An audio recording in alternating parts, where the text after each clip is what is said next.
So you're just kind of meeting people on the street and meeting them where they are, and that kind of drives what you sort of specialize in, is that these things you study are because of the people that you've met.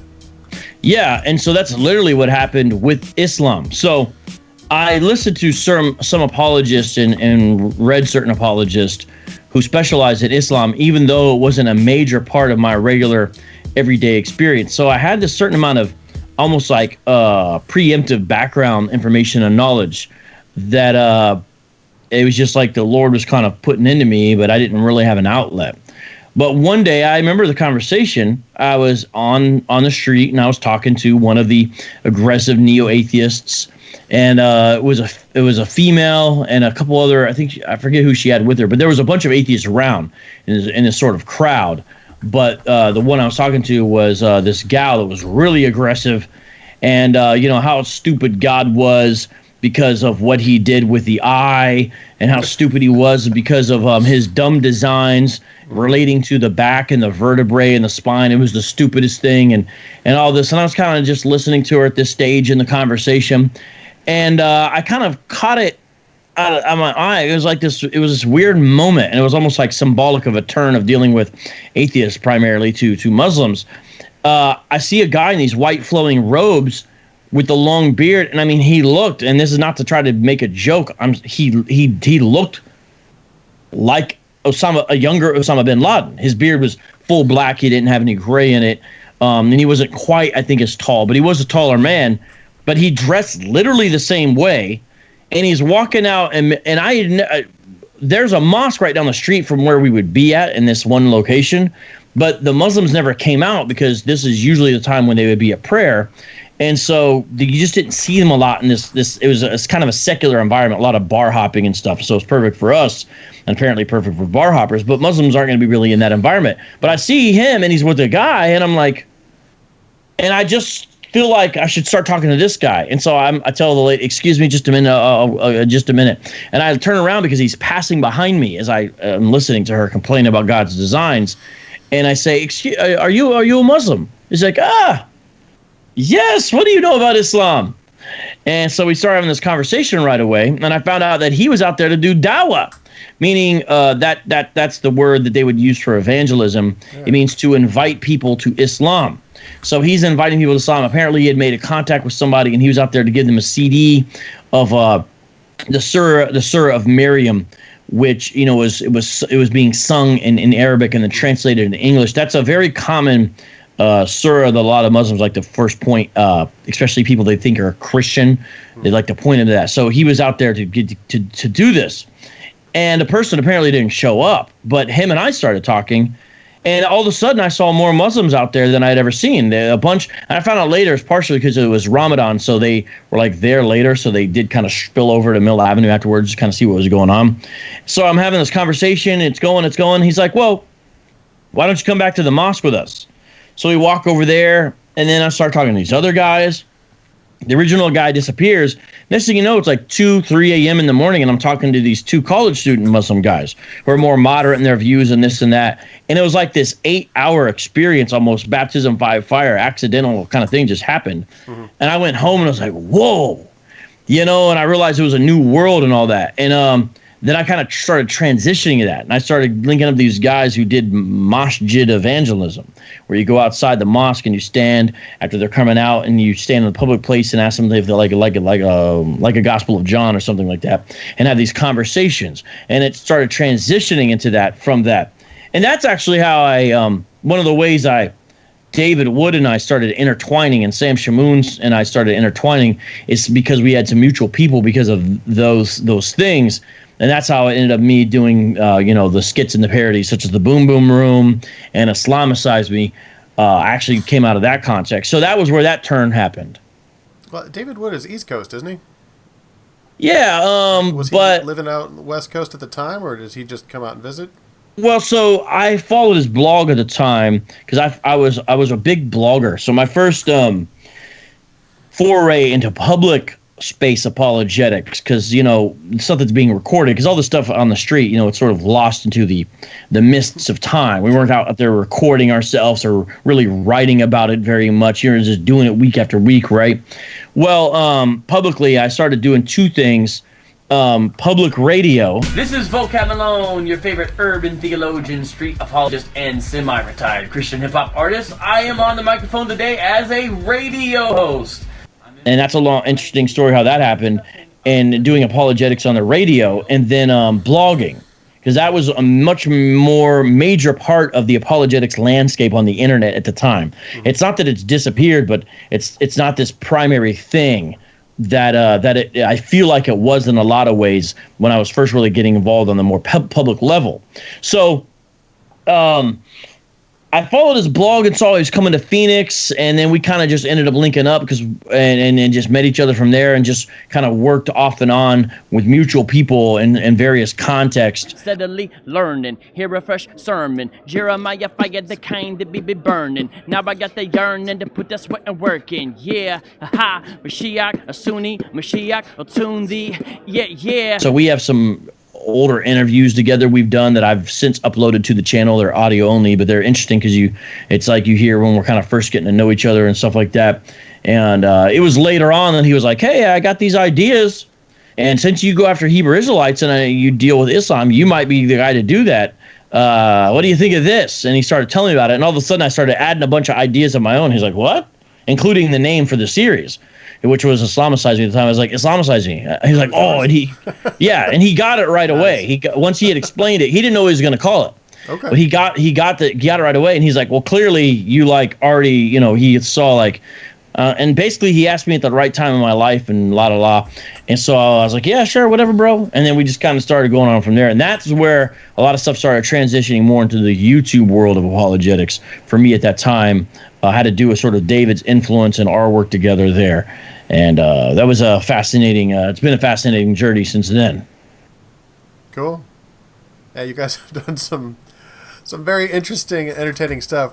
Do my viewers a favor and explain to them what Islamicize Me is briefly, and also mention the Boom Boom Room and give us sort of an overview of what those are. And also what they're not, because I think the criticisms on both of those, and I'd like you to just cut those off at the pass and tell everybody what it is and what it's not. Islamicize Me, I see as a 32 episode web series, and these are the facts of it, but a 32 episode web series that is designed basically to expose Muhammad as a false prophet.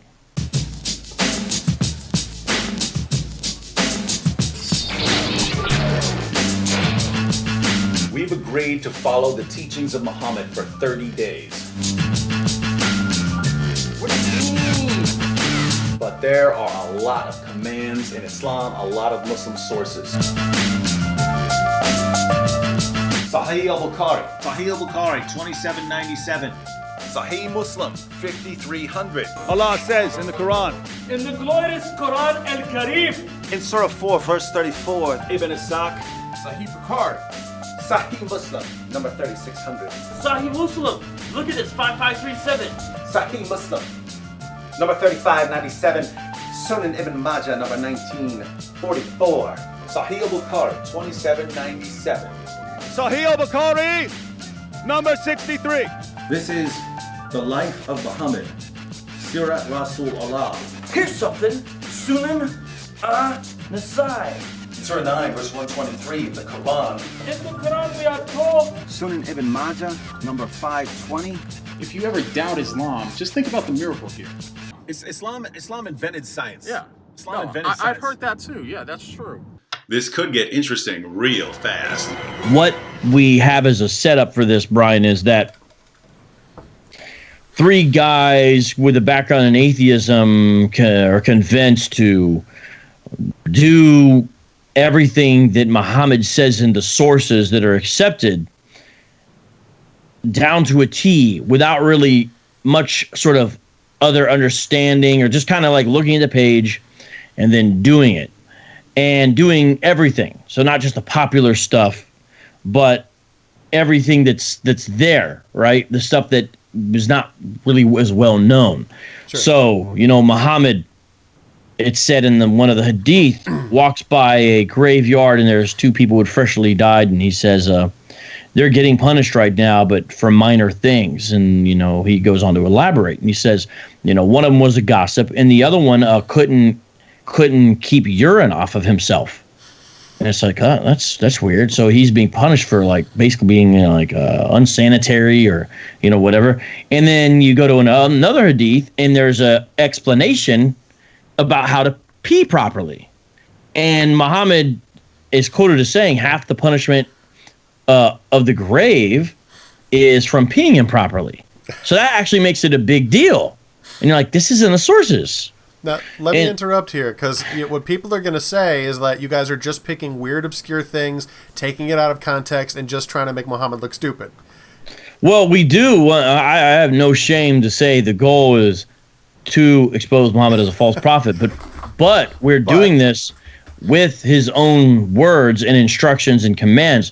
The goal has never been to make fun of Muslims or mock Muslims. In fact, most of what we do, most Muslims have never done and would never do in Islamacize Me. That's kind of the point. The point is that if you fully go all the way at what Muhammad says, it looks like something different than what actually is practiced out, and it looks much worse. Backpack. According to the example set by the Prophet Muhammad. Backpack. What do I do if a fly lands in my food? Backpack. What do I do with unbelievers? Backpack!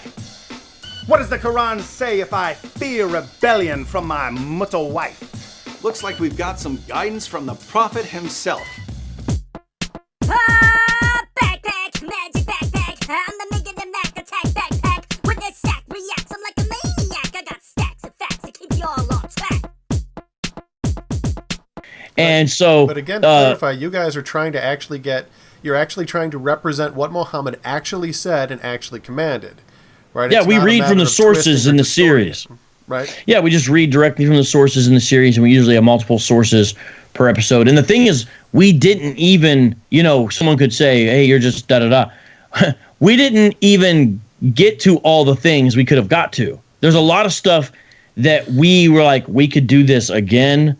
Or, you know, there are things we never ended up being able to do as far as other instructions, such as forcing Christians to the narrowest, or forcing infidels, but that would be Christians as well, forcing them to the narrowest part of the road when you walk by them on the street. We're going to have this episode where we have a fight, but the Christians are like trained martial artists, and so we get beat up, you know, because they're acting in self-defense, because we're put.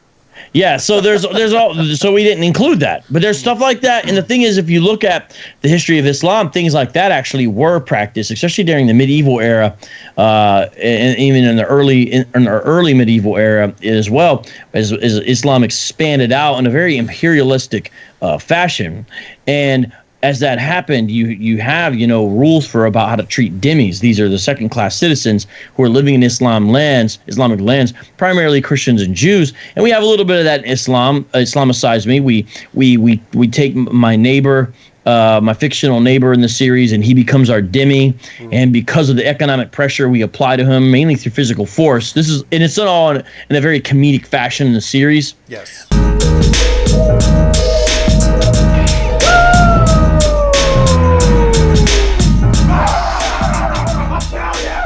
He then converts to Islam to avoid having to pay the dhimmi. But the thing is, this really happens in a real macrocostic. We're doing a microcosm in a silly way.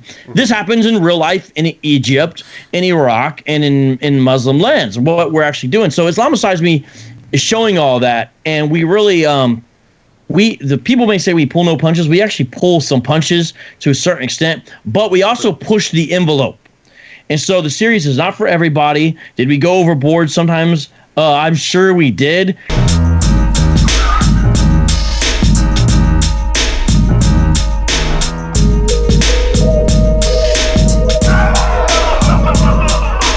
What you gonna do, Kufar, when Allah decides to abrogate you? To be honest, which ones are overboard, I'm not even 100% sure. Changes week to week, but at the same time, is the main goal accomplished? And is it educational, engaging, and entertaining? Yes, yes, yes. And I was glad to be part of it. And right now, re-uploading a special edition, which is edited by you, Brian, on my YouTube channel, so people can see the special edition. I admit to nothing, but. Just to clarify, because again, well, first of all, the more I learn about this, the more I think, is it even possible to discuss, to accurately discuss the life of Muhammad in a way that is PG? Like, with, could you make an accurate for children or family-friendly version? Would Caleb ever be able to air something that accurately describes what Muhammad was like? Well, so you'd have to leave a lot out. Right. And that, I think that's exactly what a lot of Muslims, as well as, mainstream media, for example, I think that's exactly what they do. Right.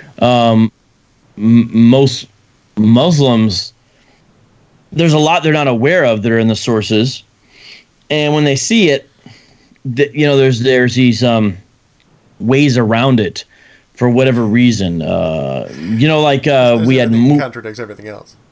Well, yeah, that's why you have the doctrine of abrogation, which means you can cancel out earlier revelations with later revelations. Muhammad really did prescribe camel urine as something that would make you healthy if you're sick. And people in Muslim land still drink camel pee to this day. You can go online and find defenses of people discussing why they drink camel urine. That's not the only example. The Quran, to a lesser extent, but certainly the Hadith to a greater extent, tell you what you should do with people who leave Islam. Muhammad literally said, whoever changes his religion, kill him. And he means leaving the original of Islam. He doesn't mean kill Christians who become Muslims. He means one specific thing, and you can see it by the certain things that he did.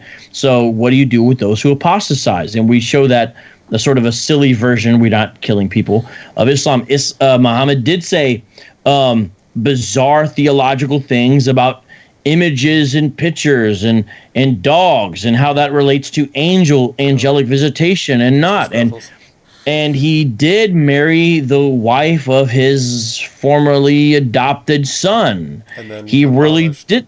Yeah. So you could do it in a PG way, but you'd have to leave out whole events such as breastfeeding grown adult men, so they're no longer sexually attracted to a woman whom they have to spend a lot of time around, which, by the way, that was one of his solutions, which seems odd. An odd solution to alleviate sexual tension is to have the man, but you'd have to leave out stuff like that. But in Islamacize Me, we don't, and that's probably the most controversial episode specifically, even though we're not we're not showing anything, obviously, but you're getting the idea of like, oh, okay, these grown men are okay, Well, again, I want to make clear for my audience who hasn't seen this, and if you haven't, man, go to Vocab's channel and watch it because it's hysterical. Yeah. It's very, very funny. But you're not trying to make Muhammad look stupid by putting words in his mouth or by distorting the teachings. What you're doing is by finding the actual teachings and showing if we literally tried to follow all of the teachings of Muhammad, here are some of the things that we would literally be doing if we actually were trying to follow it. Which I think is like when atheists try to do that to Christians, they're like, we would have to not eat shrimp. Like, okay, if you're gonna try to force Levitical law on New Testament, yeah, that's what it would look like. But yeah, you guys are drinking camel urine and having donkey water and the moose. Muta marriage, and so you'd have to leave that out of the PG-13 version of Muhammad's life as well as you probably couldn't include wiping yourself. People worried about toilet paper being run out, but in the sources, Muhammad says you can use rocks, and they got to be an odd number for whatever reason. You could do that. You'd have to leave certain things out. But we almost approach it to make it comment. So even though we read several sources in almost every episode, towards the end it's more dramatic, sort of an enactment. So we're not as source heavy in the very final episodes, although it's still there. It's sort of these are the ramifications that these choices have got us into as you get to the very end. We essentially all based on the commands of the Quran. Yes, we turn into Islamic sources. we turn into jihadi warriors. So by the end, we're doing Surah 929 stuff.